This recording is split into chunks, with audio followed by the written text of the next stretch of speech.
Buenas tardes, ahora sí. Voy a poner esto y vamos con ello. El otro día vimos en el tema 7 que tiene que ver con la memoria y la atención, las relaciones de memoria y atención, dijimos que eran dos caras de la misma moneda.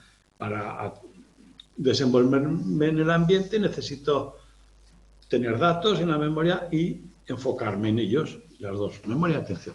Dijimos que entramos en la memoria sensorial y dijimos, la memoria sensorial es una retención de datos que hacen los diversos sentidos durante apenas unos milisegundos que sirve para que los diferentes procesos restantes los agarren y los lleven y si no se pierden, se borran.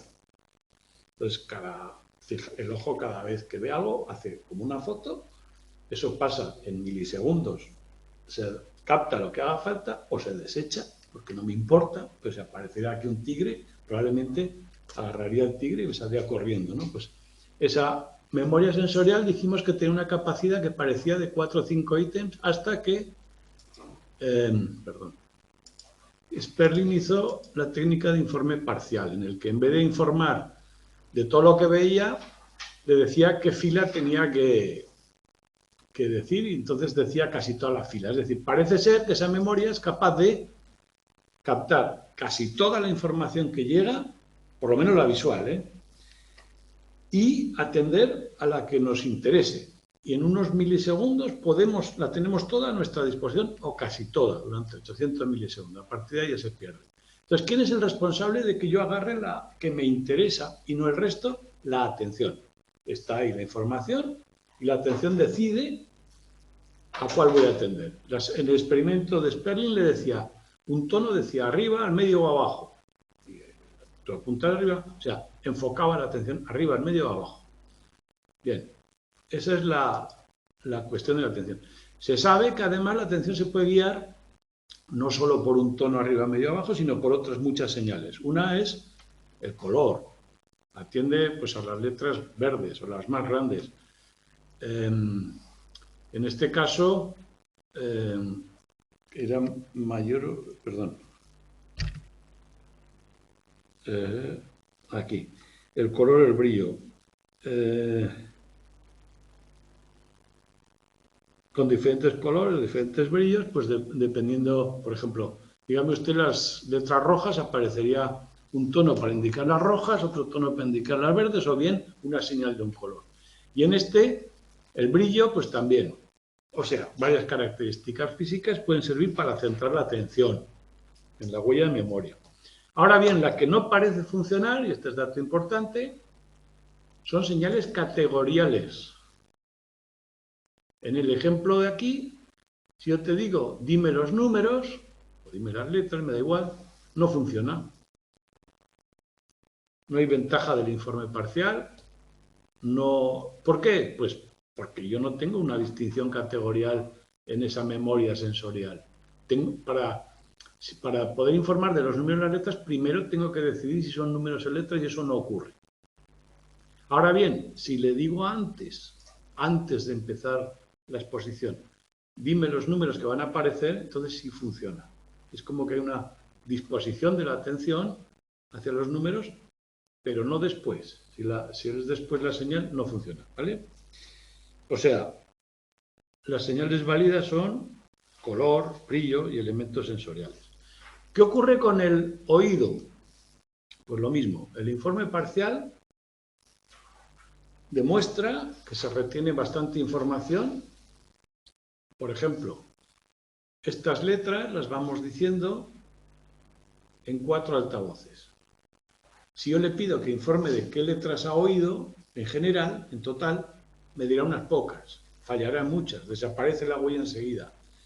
Pero si en vez de eso le señalo uno de los 4 altavoces, es un informe parcial, él no sabe al principio cuál, oye las letras, y le digo, dime el altavoz tal, y probablemente las diga bien. O sea, también hay una ventaja del informe parcial en la memoria ecoica. Ahora bien, la ventaja es menor. Parece ser que la indicación espacial que da la luz no es tan efectiva porque el oído no se guía tanto por el espacio. ¿Os acordáis que decíamos que la atención ecoica era más bien al tono? Era más fácil fijarte en un tono alto o bajo que no el sonido si viene de allá o de acá. Es decir, la señal espacial es peor, la selección espacial. Mejor tonotópica, a la frecuencia. Y segundo dato es que si antes la señal era efectiva hasta los 800 milisegundos a lo sumo, en el oído es mucho más larga. La señal es efectiva hasta 5 segundos después de haber oído el sonido, todavía queda una huella sensorial. Hasta los 5 segundos hay ventaja del informe parcial, es decir, hay una huella sensorial del sonido. Nada más. Pero lo que sí, las conclusiones que sacamos de estas dos pruebas es que existe una memoria sensorial, aunque hemos probado el oído y la vista, suponemos que para los demás, y de hecho hay pruebas que en los demás sentidos también las hay, de alta capacidad, mucha información, pero muy baja duración.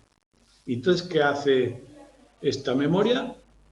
Estabilizar un momento la información para que la atención pueda captarla al resto del proceso. Y hasta esa es la conclusión. Vamos a la memoria operativa. En memoria hay tres estructuras. Hemos visto la sensorial. Vamos a ver la operativa y la de largo plazo la dejamos como el almacén. La de más largo plazo es el almacén donde tenemos la información. La operativa, esta que vamos a ver ahora, es lo que yo tengo en mi mente de forma consciente en cada momento. Los datos con los que estoy trabajando. Y se llama operativa porque solemos hacer algo con la información siempre. O la repito para recordarla, o la elaboro, hago relaciones. Bueno, operaciones, memoria operativa.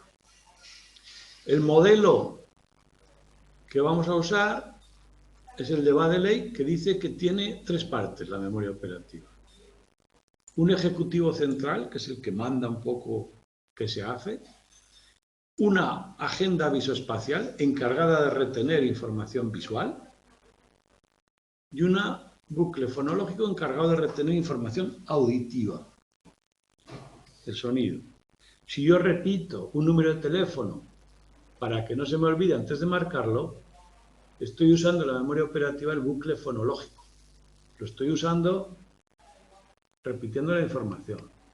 Si recuerdo una imagen, bueno, pues esta memoria se relaciona con la memoria sensorial que le provee de datos y de la memoria a largo plazo que también le provee de datos. Yo para recordar un número tengo que saber ese número lo que es, lo tengo que conocer, ¿no? Bien, y el ejecutivo central es el que decide si se pone en marcha el bucle fonológico o no, cómo se pone en marcha, es decir, el que controla a los otros dos en las operaciones. Y ese ejecutivo es el que tiene que ver tanto con la atención como la memoria. Habitualmente se identifica como que eso es la atención. Ese ejecutivo es el trabajo de la atención, donde la atención y memoria están juntos. Es el controlador atencional para todo. ¿Qué sabemos de la memoria operativa respecto a la atención? Bueno, pues, por ejemplo, en las tareas que ponemos, se hacen experimentos en que cargamos el bucle fonológico con mucha información y hacemos a la persona hacer otra tarea. Por ejemplo, que repita una serie de palabras para que no las olvide, para repetirlas mentalmente, mientras hace otra tarea, por ejemplo, sumar. Entonces, se supone que en esta tarea de repetición solo está implicado el bucle fonológico. Y la otra tarea requiere el ejecutivo central u otras cualidades. Haciendo este tipo de experimentos tenemos que medir quién gana, o sea, en qué se está invirtiendo los esfuerzos. Cuando una tarea perjudica a otra, quiere decir que están usando el mismo recurso. Bueno, y la agenda visoespacial se pone a prueba mediante tareas de visión mental, ¿no? Si te digo, recorre la letra F y dime hacia qué lado estás girando. Pues yo empiezo y giro a la derecha, luego hacia abajo, luego a la izquierda. Ese recorrido, esa descripción, me implica un trabajo visual, mentalmente hablando, que me ocupa la agenda visoespacial. O sea, tareas que ocupen cada uno de los componentes y a realizar otra tarea a la vez y a ver cómo se ve afectado, para ver si tienen que ver o no, si comparten o no los recursos. El bucle fonológico, te doy una lista de palabras, tienes que recordarlas. Como no tienen ninguna lógica, lo que haces es repetirlas mentalmente. Y a la vez, pues te hago hacer sumas mentales, ¿no? Tarea dual. Si la tarea primaria se ve afectada, o al revés, la secundaria se ve afectada por la otra, entenderé que están utilizando los mismos recursos. Ahora bien, el ejecutivo a veces puede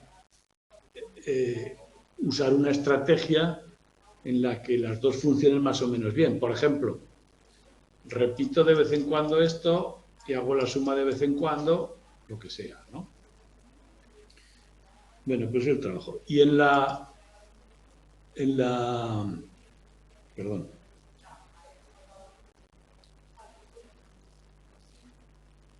Este experimento que lo he puesto aquí. Y la memoria perdón, la visual, sí. El tipo de tarea es esa, la visual. Es que voy a seguir el texto, el orden que hay en el texto. La atención visual y la memoria se encuentran vinculadas en la agenda visoespacial cuando hacemos tareas y medimos los potenciales evocados por el tipo de la negativa 1 y la positiva 1, la N1 y la P1, siempre cuando se atiende a algo, está en memoria y debe ser recordado, se activan. Bueno, pues ahí se demuestra también la acción de la agenda visoespacial. O sea, como podéis ver, con tareas duales yo puedo medir hasta qué le afecta al bucle fonológico, qué le afecta a la agenda visoespacial. Pero lo que más nos interesa es cómo funciona el ejecutivo central, que es la unión entre memoria y atención. Sabemos que el ejecutivo central sirve para prepararte para algo, esa disposición mental que decíamos para cierta tarea, ponerte en alerta, lo hace el ejecutivo central, la intención, y también inhibir aquello que no interesa, dejar de atender a lo que no interesa. Esas dos tareas, además sabemos que están localizadas en esa zona del cerebro, el prefrontal, el lóbulo frontal, y que las personas que tienen lesiones ahí o son desorganizadas o no pueden inhibir o no pueden controlar. Lo mismo.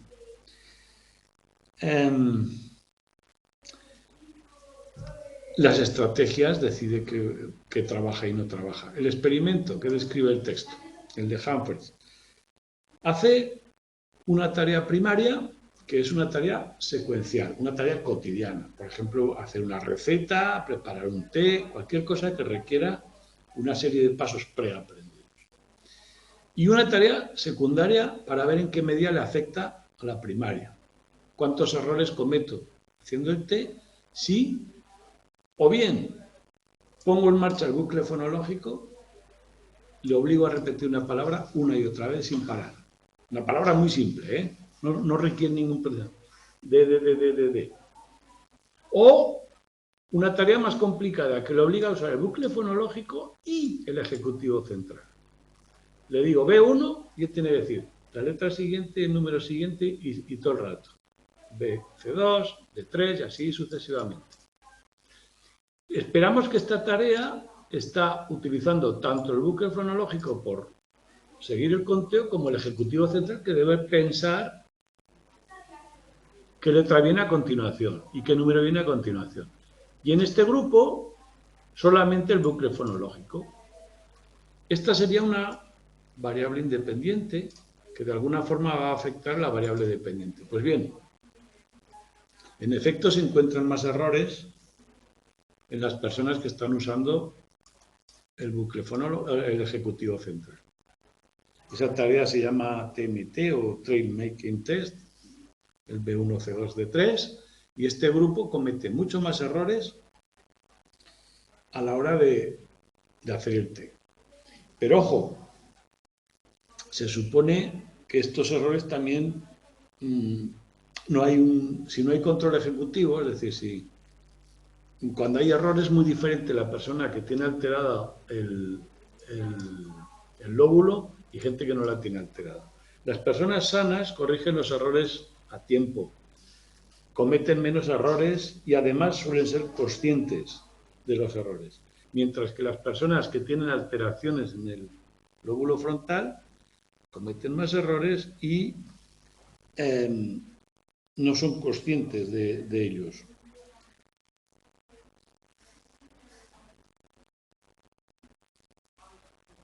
Lo que sí sabemos es que hay correlación entre esta tarea y los errores aquí, por lo tanto, el ejecutivo central está involucrado en haciendo el T y contando hacia atrás.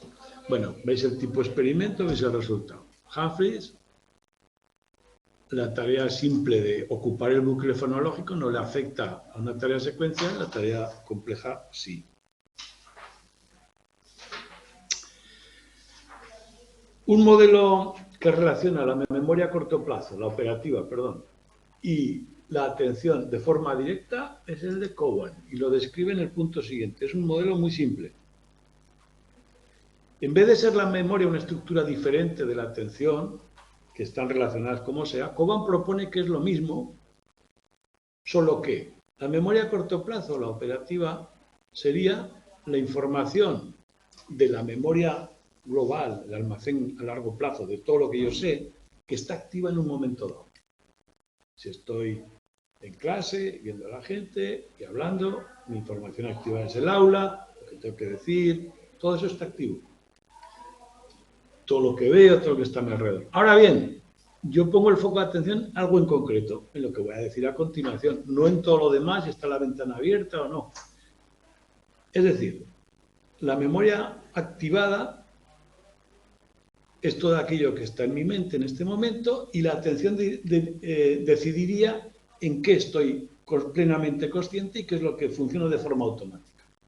Yo estoy plenamente consciente de lo que voy a decir, pero no de lo que ocurre aquí. Si se abría la puerta, mi foco de atención cambiaría hacia la puerta. Dentro del mismo espacio de memoria activada, puedo dirigirme a una cosa u a otra. Entonces, esta teoría, este modelo, aúna la atención y la memoria operativa. O sea, todo lo que yo sé, lo que ahora mismo tengo en mente y lo que estoy atendiendo. Esa es la diferencia. Y el ejecutivo central se encarga de dirigir el foco a un lado o a otro en función de lo que quiero hacer. Las acciones puramente automáticas no pasan ni por la activación. Las acciones más o menos controladas, que no requieren mi atención plena, por ejemplo, cuando conduces el coche, pasan por aquí, no son foco de atención, y las que son foco de atención, las que requieren ciertas variables que veremos ahora, las más difíciles. Bueno, es una forma de verlo diferente. ¿En qué medida la atención contribuye a que se consolide la información en la memoria? ¿En qué medida la información que nos llega la guardamos más o menos efectivamente en función de cómo la atendemos? Bueno, pues la presentación rápida de estímulos visuales, ¿qué quiere decir esas letras? Demuestra que diciendo una palabra cada 100 milisegundos podemos entender una frase. O sea, una rapidez extrema. 100 milisegundos sería 10 palabras por segundo.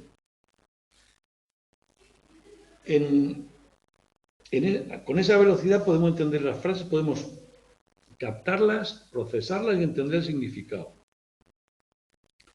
Y que todo lo que ha ocurrido en el último segundo se consolida con bastante fuerza. Es decir, lo que sea el último segundo, el primer segundo, queda ahí. Bien. También pueden ser dibujos, no necesariamente palabras. También podemos recordar dibujos presentados con esa rapidez. Bien, eso sería lo mínimo necesario para que algo quede en memoria. Ahora bien, algún fenómeno interesante, o sea, vamos a decirlo en otras palabras, atender a una palabra lo suficiente para que se guarde en la memoria cuesta 100 milisegundos a cada palabra. Ahora bien, hay algún fenómeno interesante. Uno es el parpadeo atencional.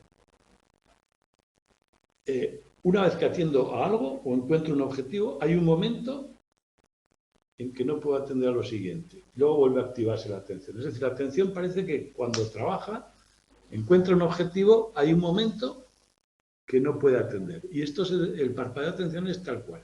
Una tarea en la que hay que identificar una letra o detectarla. En esta tarea, por ejemplo, le pedimos que nombre la letra blanca, que vea, y que diga si aparece una X o no. Y se lo pedimos al final, no es una cuestión de rapidez. Aparece la serie a 100 milisegundos cada una, con esa velocidad, y al final dice, ¿cuál es la letra blanca? La R. ¿Ha aparecido la X? Sí o no, nada más.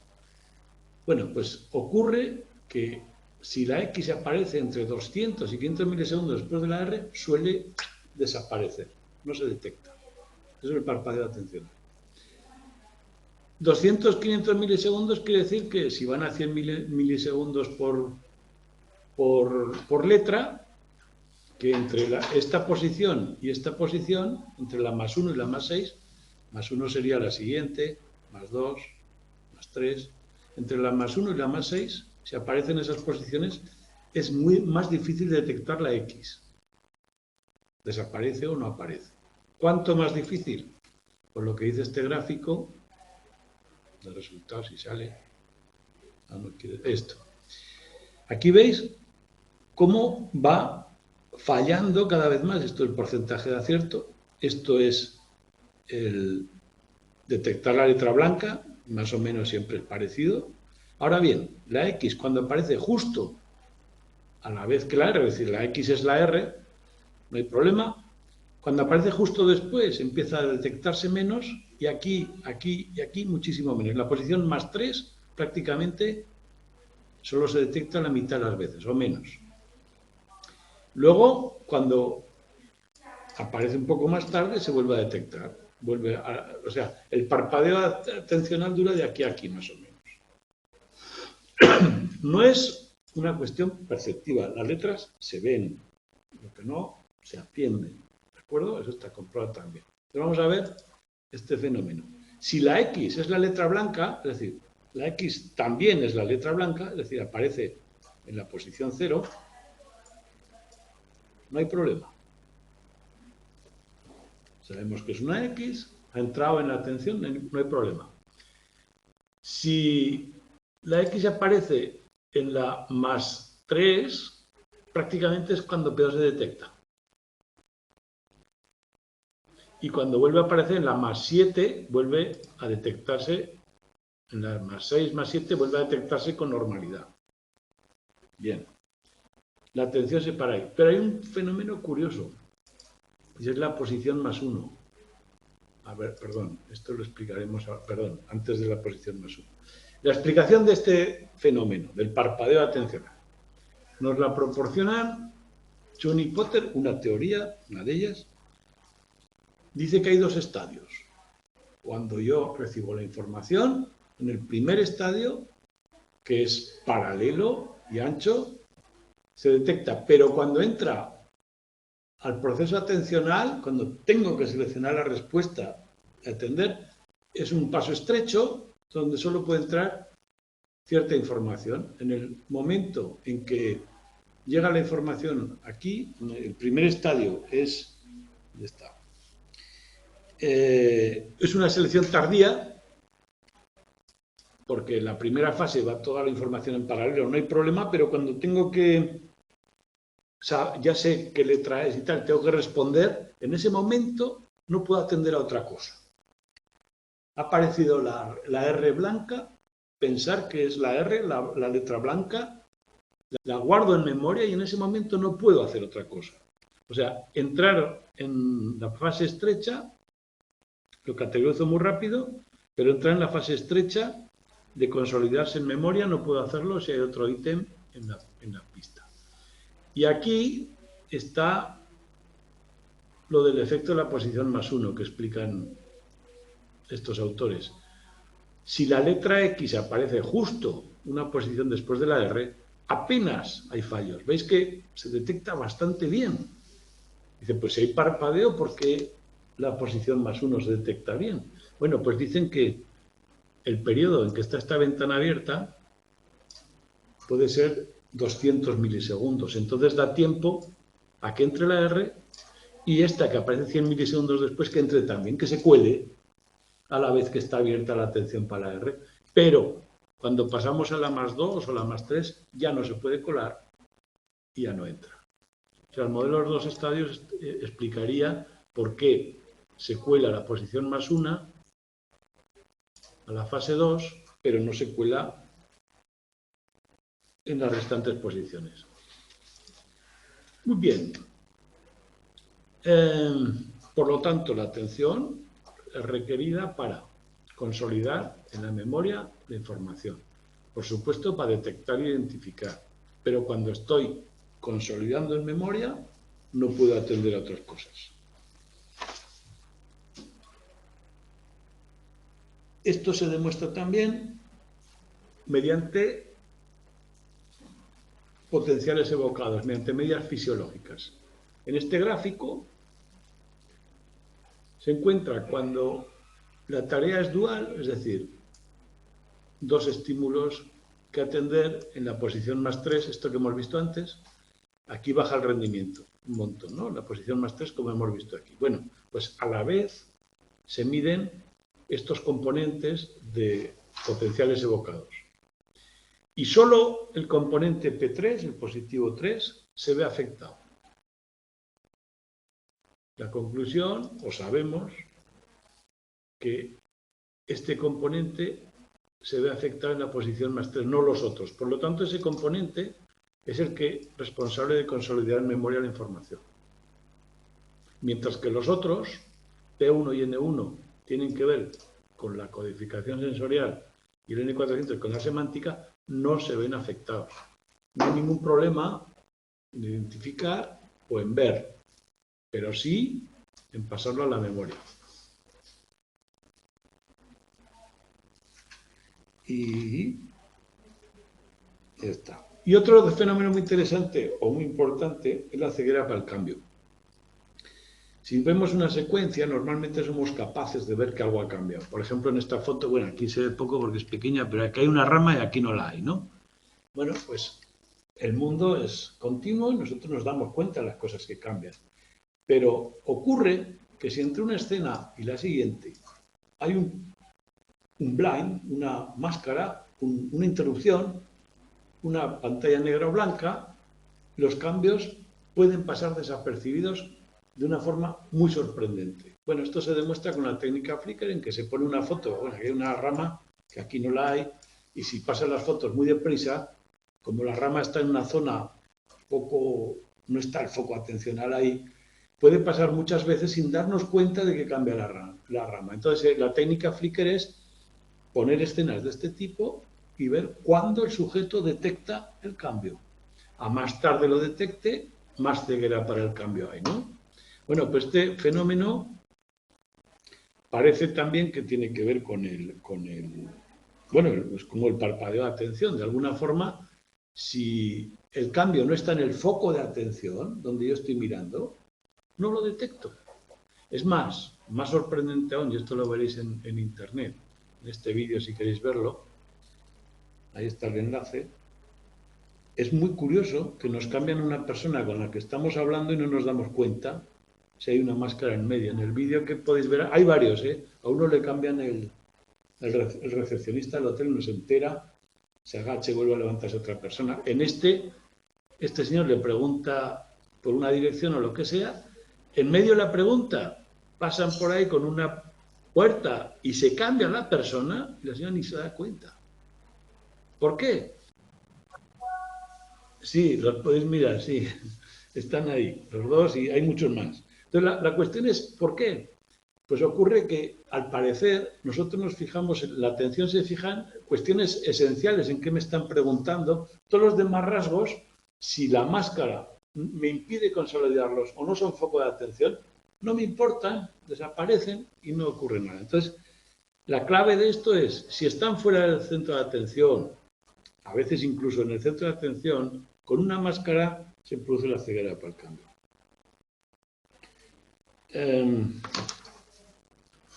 Bueno, entonces aquí sabemos que hay un cuello de botella en alguna fase que nos impide atender a todo a la vez. Bueno, pues el modelo de botella que ya vimos, ¿os acordáis en el capítulo pasado que vimos que en la fase de selección de respuestas no se podían hacer dos tareas a la vez? Pues parece ser que la consolidación de la memoria a corto plazo tampoco puede ocurrir cuando la atención está ocupada en una respuesta. Si la atención está ocupada en seleccionar una respuesta, la consolidación a corto plazo, la información se pierde. Y por eso no veo que me han cambiado la persona. La tarea tipo que describe el texto es, o bien presente una letra o un número. La instrucción es, las letras las tienes que memorizar, los números no. Los números simplemente los ignoras. Y un periodo variable después de 300 a 1600 milisegundos le presento un tono que dependiendo de si es de un tipo u otro tiene que responder a un lado u otro, ¿no?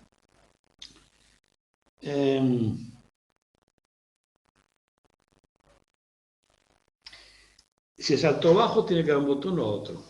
¿Qué ocurre? Resultados. Pues que cuando hay que memorizar y la tarea memorizador es larga, 3 letras, no una, y el tiempo entre la tarea y el tono es muy corto, 300 milisegundos, los errores o el tiempo de reacción es muy alto. Es decir, se ve muy perjudicada la tarea de memorizar si en poco tiempo tenemos que responder a otra tarea. Demostración de que atender a la respuesta perjudica la consolidación de memoria. También, aunque sea solo una letra, cuando el periodo es muy corto también se ve perjudicado. Pero como veis, en el resto de los resultados ya no. Es decir, a partir de 500, 600 milisegundos ya no, excepto cuando hay 3 letras, que se ve perjudicado casi todo el tiempo. O sea, una tarea de consolidación de memoria más o menos compleja, hasta 1500, 1600 milisegundos, no se puede producir a la vez que la respuesta. O sea, el cuello de botella también existe en la consolidación de memoria y la selección de respuesta. Así muy rápido. Ya está. Alguna pregunta va de esto, suelen venir. Y bueno, también hay otra tarea que es cuando tienes que simplemente memorizar ABC, las respuestas deben esperar.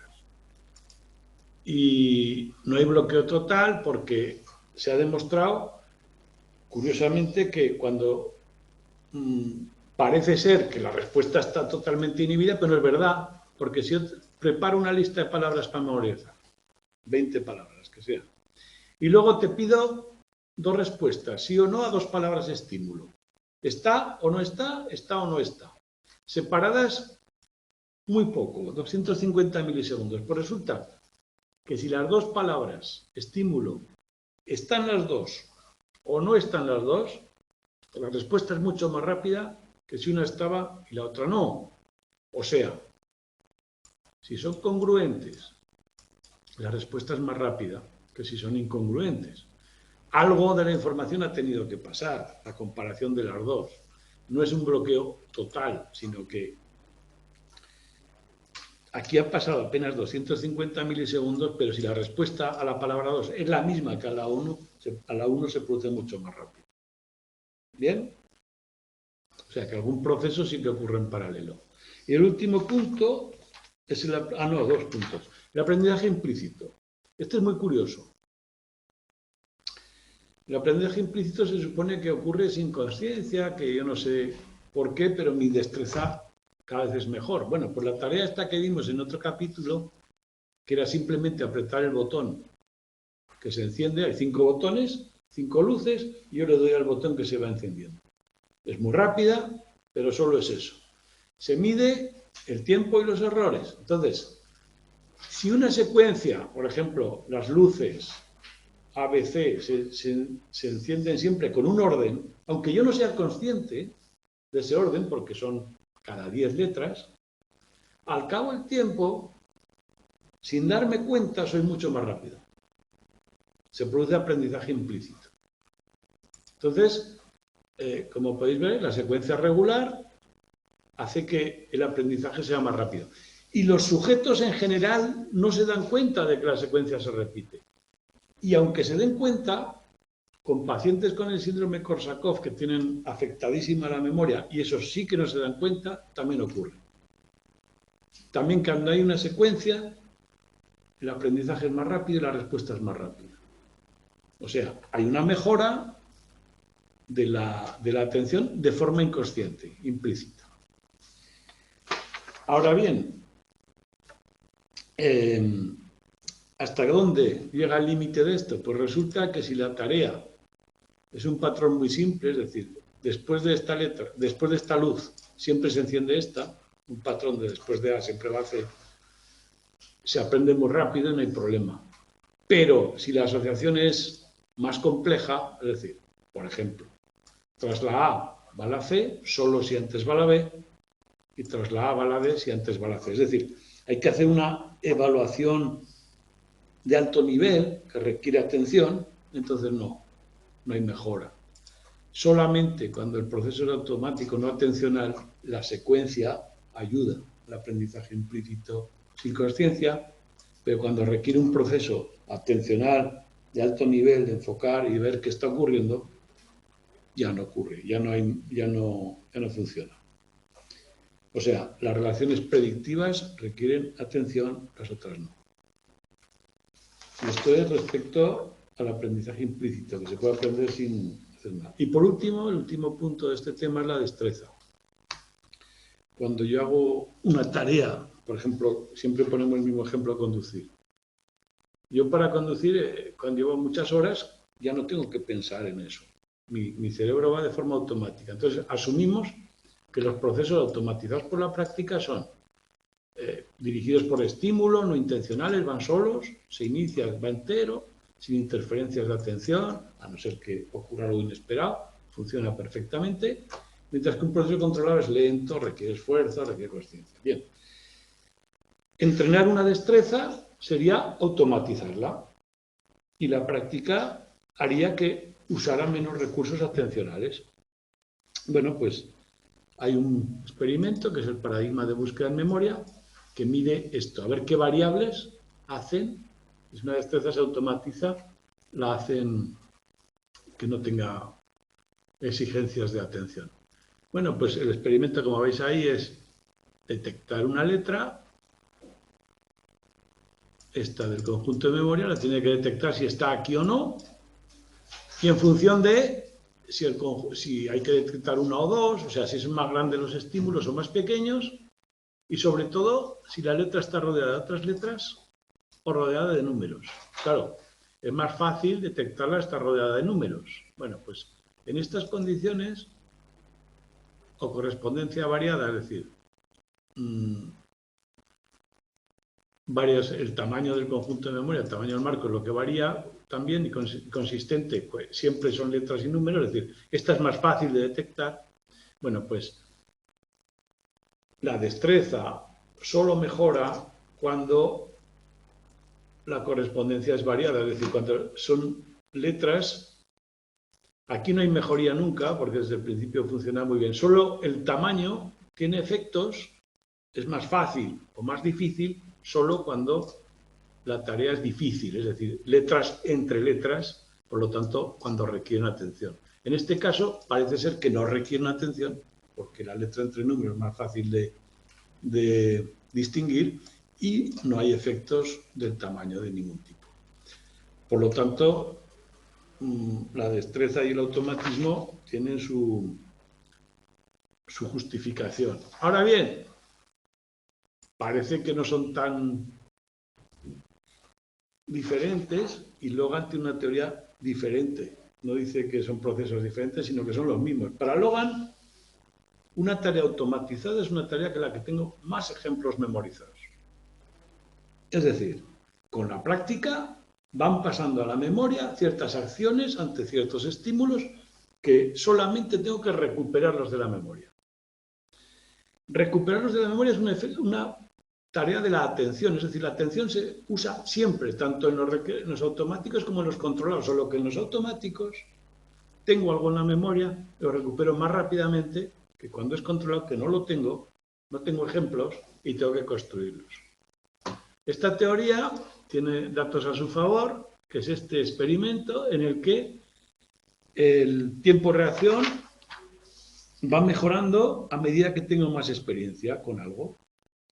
Una tarea de detectar un estímulo va mejorando y da igual que esto no esté, al final lo que ocurre es que voy construyendo más ejemplos y soy mucho más eficiente. Esta teoría concuerda con las que creen que el automatismo es una cuestión de continuidad. El automatismo y el proceso controlado es lo mismo, solo que uno tiene más ejemplos que otro, por lo tanto no hace falta tanto uso de la memoria. Tanto la información que me da la tarea como la que tengo almacenada pueden ayudar a que una tarea controlada sea más rápida, más automática. Y es una cuestión de eficiencia, no tanto de si es automática o no lo es, sino de cuánta información tengo disponible. Bueno, y con esto acabamos el tema. Con un déficit de atención lo que ocurriría es que no encontrarías los ejemplos en la memoria tan rápidamente. Y no se memorizaría tanto porque, como hemos visto antes, la atención ayuda a consolidar la memoria. El déficit de atención hace que consolides menos y que recuperes menos. Bueno, os dejo las preguntas habituales que dejo de cada tema y las respuestas al final, por si os canséis de buscarlas, y nos vamos al último. El último tema es, yo creo que más sencillo que los anteriores porque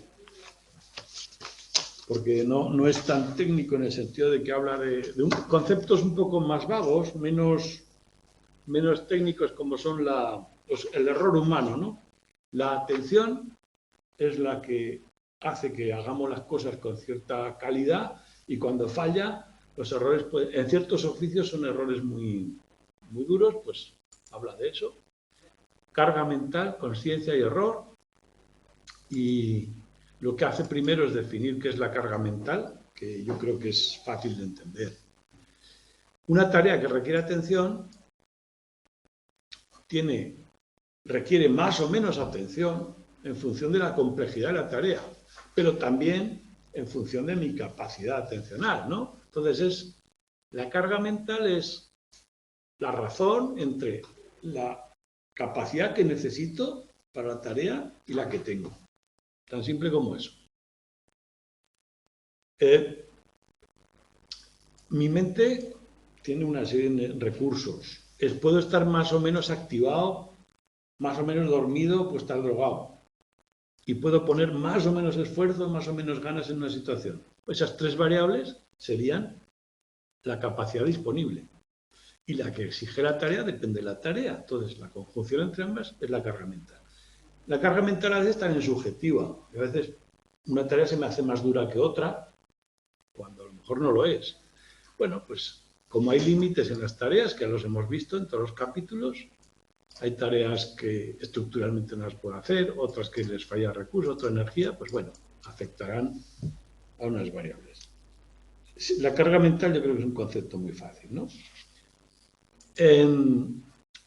Para algunos autores como Kahneman, la capacidad de arousal o de poner energía, de poner atención, es solo una. Tenemos un solo depósito para la tarea atencional. Cuando hago varias tareas o la tarea es muy complicada, puedo agotar el depósito. Lo que hace la mente, la atención, es distribuir esa capacidad entre lo que sea. Modelos de recurso único. El de Kahneman. Y bueno, ¿y cómo mido yo la carga mental? ¿Cómo mido yo cuánta carga está poniendo la persona? Pues bueno, una es ver cómo el rendimiento. Si el rendimiento es bueno, hay poca carga mental. Si el rendimiento es malo, es mucha carga mental. Bien, simple. Pero ojo, las personas compensan la carga mental haciendo o más esfuerzo o, en fin. Entonces, a veces hay que ver otras medidas. Por ejemplo, si alguien hace esfuerzos para compensar la carga mental, yo imagino que tiene una tarea muy difícil. Y como pensáis que es muy difícil, os ponéis nerviosos y empezáis, os activáis muchísimo más, a hacer un esfuerzo mayor. Eso es el esfuerzo compensatorio, el estrés. Si yo detecto eso, pienso que esa carga es más alta. Y por supuesto, esto es una medida subjetiva. Yo te puedo preguntar, ¿qué te parece esta tarea? ¿Es difícil o fácil? Otra forma, ¿no? Bueno, el desempeño es una. Otro es el ajuste de las estrategias. Cuando alguien cambia de estrategia o se pone en alerta, imaginad que tenéis que hacer una tarea que os parece muy fácil. Pues hacer un té, como hacíamos antes. Pero vais a encender la tetera o la cafetera. Vamos a hacer una cafetera. Venga, que tiene un botón. Y le dais el botón y no se enciende, no funciona. Inmediatamente, oh, no funciona. ¿Qué ocurre? Rum, se ha ido la luz, no sé qué, estrechamiento atencional. Inmediatamente te centras en dos o tres cosas. ¿Por qué no se encendió la luz? O no vale el enchufe, se ha ido la luz, la cafetera se ha roto. Ese estrechamiento es un indicador de carga mental también. Cuando alguien se pone en guardia y hace eso, es otro indicador. Otro sería los efectos de la fatiga. Cuando una persona está cansado, la tarea siguiente, o sea, la carga mental aumenta, bueno, y noto el efecto. Hay un experimento en el que a las personas no les dejan dormir durante 28 horas y en las siguientes horas les hacen hacer una tarea cada 13 minutos haciendo algo y 7 minutos durmiendo. A la mitad de las personas le dicen que durante los 7 minutos que no se duerman y a las otras que se duerman. Dormir se duermen todas, porque tienen mucho sueño. Pero las que intentan no dormirse rinden mucho peor. A pesar de que duermen lo mismo, rinden mucho peor. ¿Por qué? Porque están intentando no dormir. O sea, el efecto de la fatiga solamente ocurre si es subjetivo. Y yo mido la carga mental de esas personas, que es mucho mayor que en las otras, ¿no? Esas personas le están metiendo más recursos. Bueno, el esfuerzo para permanecer despierto genera carga mental y la medido por esto. Bueno, es un aspecto de cómo se mide que yo creo que tiene poca importancia o es fácil. Kahneman decía que la activación de la atención solo tiene un depósito de recursos. Hay otros autores que creen que hay varios. Hay tareas que no se interfieren unas a otras, por lo tanto, tareas atencionales ambas, que no se interfieren a otras, por lo tanto deben usar recursos diferentes. Bueno, el modelo de recursos múltiples de Wickens propone que hay recursos para diferentes procesos, para diferentes respuestas, diferentes tipos de percepción, o sea, que están por separado y que podría ocurrir que una tarea no afectara a otra, como en algunas veces se encuentra. Así que simplemente lo recuerda, ¿vale? Hay datos que apuntan a que hay recursos múltiples, que no solo un recurso para todo, y recursos múltiples para todo. No lo especifica más y no hace falta más, pero habría que hacer. Y luego, el cambio de estrategias, cuando una persona cambia de estrategias, punto 3, implica que hay carga mental también. Esa persona está compensando lo que él siente como una tarea difícil. El cambio de estrategias es función de la carga mental y de la capacidad que yo creo que tengo. Si el trabajo que me mandan veo que es muy difícil y, bueno, y además yo creo que soy poco hábil, me dedico con más fuerza, bueno, pues cambio de estrategia. Otro indicador de la carga mental. Hay medidas objetivas, varios test. Hay medidas fisiológicas. La dilatación de la pupila correlaciona con el sistema nervioso autonómico, con la actividad que uno tiene. Ahora bien, la dilatación de la pupila también responde mucho a la luz. Por lo tanto, la medida tiene que ser en condiciones de luz constante y muy precisa. Pero sabemos que correlaciona con la activación. Los latidos del corazón, lo mismo. También la activación cardíaca correlaciona con la activación general. Pero también, cuando está haciendo actividad física, también el corazón varía con la actividad física. Por lo tanto, hay que distinguir qué es lo físico y qué es lo atencional, con medidas muy precisas también. Bueno, medidas cerebrales. Los famosos potenciales evocados que hemos visto todo el tiempo responden automáticamente a la activación. Incluso cuando yo te digo simplemente que tengas más en cuenta esta tarea que esta, o que se activan o se disparan. ¿Os acordáis que esto eran positivo o negativo? El voltaje negativo, positivo, y mayor o menor, simplemente los componentes que se activaban. Sabemos, por esta tarea que se llama Dodval, esta tarea solamente hay que apretar un botón cuando aparece un estímulo diferente. Con mucha rapidez aparecen las S y de vez en cuando aparece la O. Yo le doy al botón. Y lo que hacen aquí es medir, cuando aparece esto, qué componentes se activan. Es decir, qué componente de los potenciales evocados responde a lo diferente. O sea, atiende a lo diferente. Bueno, pues el P3, positivo 3, es el que implica la memoria y se activa cuando ocurre algo diferente. Incluso cuando eso diferente no nos importa. En un experimento los operadores de radar les decían, de vez en cuando oirás un ruido, pero no hagas caso que no tiene nada que ver. Y estaban en su trabajo y cuando aparecía el ruido se activaba la P3. ¿Vale? Bien. Hemos tenido ya medidas fisiológicas, cerebrales, conductuales.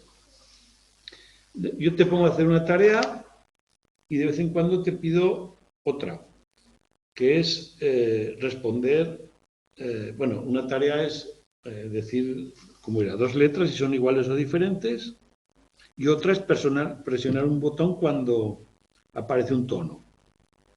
Es una doble tarea habitual. Pues bueno, ocurre que la tarea de apretar el botón se puede ver perjudicada por la anterior. Entonces, la tarea primaria,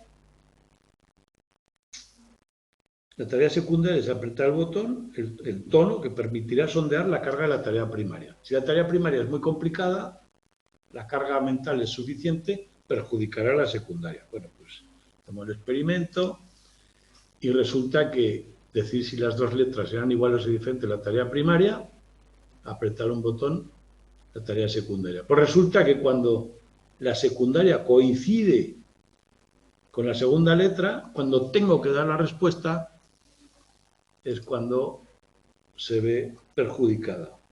La atención se requiere para dar la respuesta al botón y a la vez para decir que es igual diferente cuando aparece la segunda letra. No antes, como podéis ver, se pueden dar. Bueno, pues una medida de la carga mental. Para medir si un trabajo es muy cargante o no, utilizamos este tipo de tarea. Y nos recomienda también que a veces a un sujeto como un operador de radar le dices que te apriete un botón cuando hay un sonido, le parece una tarea ridícula. Entonces, se recomiendan tareas imbricadas, lógicas, que tengan que ver con el trabajo que está haciendo, porque si no las personas la rechazan. Y además, eso, cuando una tarea es lógica, por ejemplo, un ruido de alarma habitual en los operadores de radar, se acepta mejor y además no genera esa sorpresa o esas distorsiones. Tiene que ser tareas imbricadas. Bueno, la curva POC. Esto simplemente lo describe. Cuando tú estás haciendo 2 tareas, la A y la B, puedes priorizar la A o la B en función de lo que te importan o de lo que te gustan o de lo que tú quieras o en función de las instrucciones. Si solo hicieras la A o la B, tendrías un rendimiento más o menos alto. Pero al hacer las 2 a la vez, se verá perjudicada. Entonces tú eliges a cuál favoreces. Si haces la máximo desempeño en la tarea B, tendrás el mínimo en la A. Entonces esta curva, según tu habilidad, es tu ámbito de elección. Si una persona muy hábil se acercará a la perfección, al punto ideal, que es hacer las 2 tareas con máxima eficiencia, el punto P. A más cerca esté, más destreza tiene. Entonces, lo interesante de la curva POC es hasta qué punto las personas pueden distribuir su carga mental, su eficiencia entre las 2 tareas, según las instrucciones. Entonces, normalmente, bueno, el rendimiento en la tarea dual suele ser menor que cuando tarea única, el porcentaje de fracaso, de penalización, es este porcentaje, y a mayor entrenamiento, las personas logran distribuir mucho mejor los recursos, incluso cambiar el porcentaje de éxito. Es decir, esto mejora mucho con el entrenamiento, ¿vale? Simplemente lo leéis porque lo tiene mayor. Bueno, entonces la última medida que nos queda, hemos medido medidas fisiológicas, conductuales, como la curva POC, que es forma de medir la carga. La última que nos quedan los cuestionarios. Preguntarle a una persona si la tarea es dura o no. Son las más sencillas y hay cuestionarios bastante desarrollados con varias escalas, como estos dos. Esta tiene 3 escalas y 3 niveles. Las personas ordenan y miden lo que más, la carga que le supone cada tarea, y con eso tienes puedes examinar cualquier cosa que hagan. Esto, fijaos que está orientado a la práctica, ¿no? A ver si un trabajo es muy demandante, si requiere más o menos capacidad, bueno, y entrenamientos. Bueno, pues miráis cómo son las escalas, que no tienen mayor importancia. Y bueno, y algunos errores que estas escalas, por ser subjetivas, que son las personas las que informan, pues hay ciertos errores habituales. Por ejemplo, si yo te doy una escala con muy pocos ítems para valorar, solo tienes alto, medio y bajo, por ejemplo, tiendo a usar los 3. Y si en vez de alto, medio y bajo te doy 20 ítems, muy alto, medio alto, tiendo a usar los 20. Y esa tendencia a usar todos hace que si hay pocos niveles, se sobreestima la carga mental. Si hay muchos niveles, se subestima, porque al utilizarlos todos, ¿vale? Bueno, pues, como para que estas subjetivas no tengan muchos sesgos, lo mejor es explicarla previamente, practicar con ella y hacer ejemplos. Bueno, pero la lógica es lo que hay que saber. Y por último, los dos que nos quedan son las...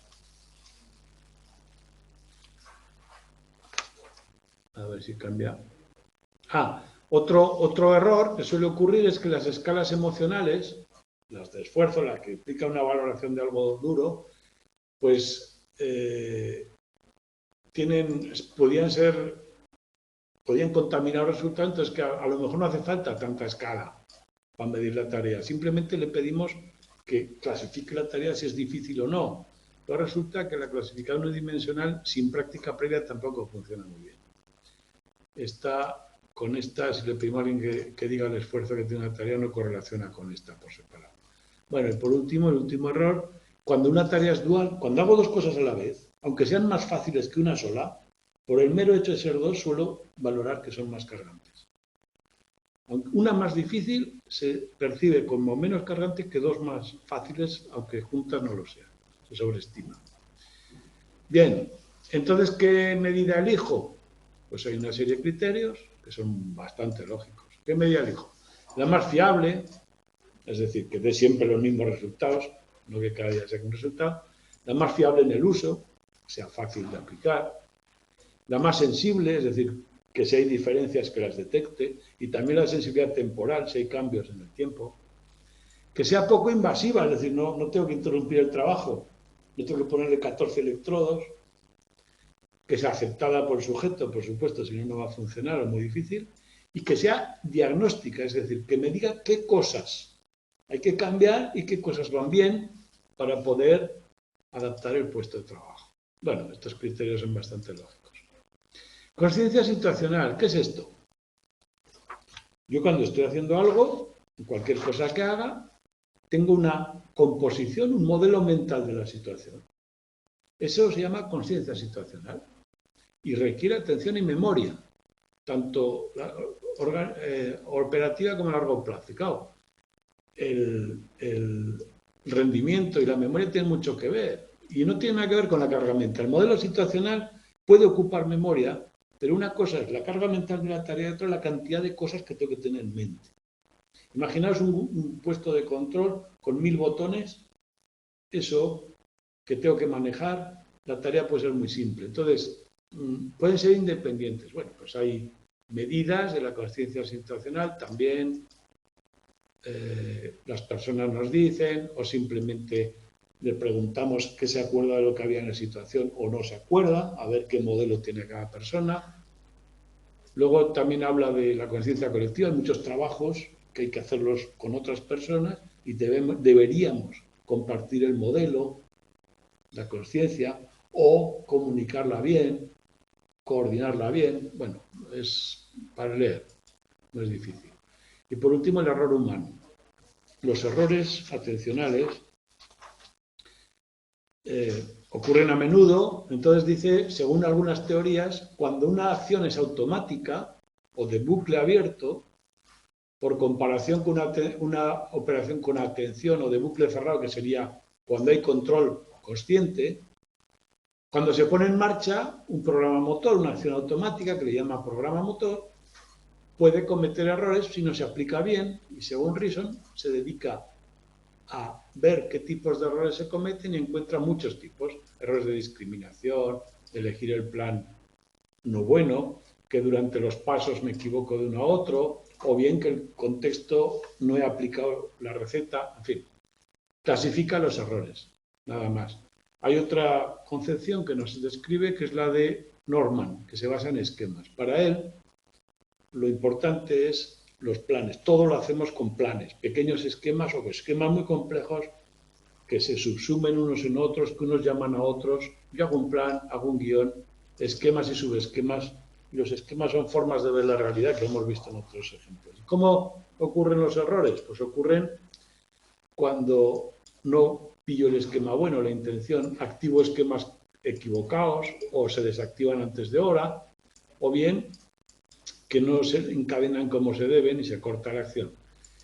Y hay un pequeño modelo de los errores, el de Norman, que dice que los esquemas están aquí, tienen sus propias reglas, reacciones de acciones, y hay uno que mira a ver cuál está más activado.